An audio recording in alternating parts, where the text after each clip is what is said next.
ভিডিওটা ছিল সোমবারে। আজ আমরা কোথায় যাচ্ছি জানো? আজ আমরা যাচ্ছি পুজো দিতে জংলি বাবা মন্দিরে। তো দেখো সবাই মিলে বেরিয়ে পড়েছি টোটোতে করে, কিন্তু এখানে আসার পরে জানছি ভিতরে টোটো ঢুকতে দিবে না। তাই আর কি আমাদেরকে নেমে যেতে হলো। কিন্তু নামার পরে এতটা পথ হাঁটতে হবে আমার কোনো ধারণাই ছিল না। সেদিন আসলে রোডটা খুব বেশি ছিল না, আর দেখতেই পাচ্ছ জঙ্গলের ভিতর দিয়ে রাস্তা, তাই কষ্ট হলেও যাই হোক ফাইনালি পৌঁছতে পেরেছিলাম মন্দিরে। কিন্তু ওইদিকে মন্দিরে আসার পরেও দেখছি মন্দিরে এত বেশি ভিড়। আমি ভাবছিলাম এই ভিড়ের মধ্যে আমি ঢুকবো কীভাবে।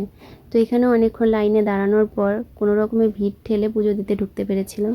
আর পুজো দিয়ে বেরিয়ে আমার অবস্থা ছিল একদম দেখার মতো।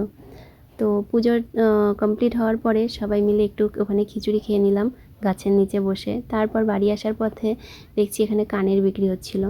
তো দূর থেকে বেশ ভালো লাগছিলো, কাছে যাওয়ার পরে আর পছন্দ হলো না কানেরগুলো। তাই এখান থেকে নেওয়া হয়নি, অন্য কোথাও থেকে অক্সিডাইজের কানের নিয়েছিলাম। আমার আসলে অক্সিডাইজের কানের খুব ভালো লাগে।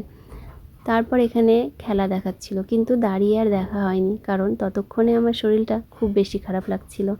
সেই কারণে আমাদের বেরিয়ে যেতে হয়েছিল, আর কোথাও আর খুব একটা দেরি করা হয়নি। আর আস্তে আস্তে দেখো আমি সব থেকে বেশি যেটা মিস করি জঙ্গলে গেলে, এই যে বানর, দেখে মনটা একদম খুশি হয়ে গেছিলো।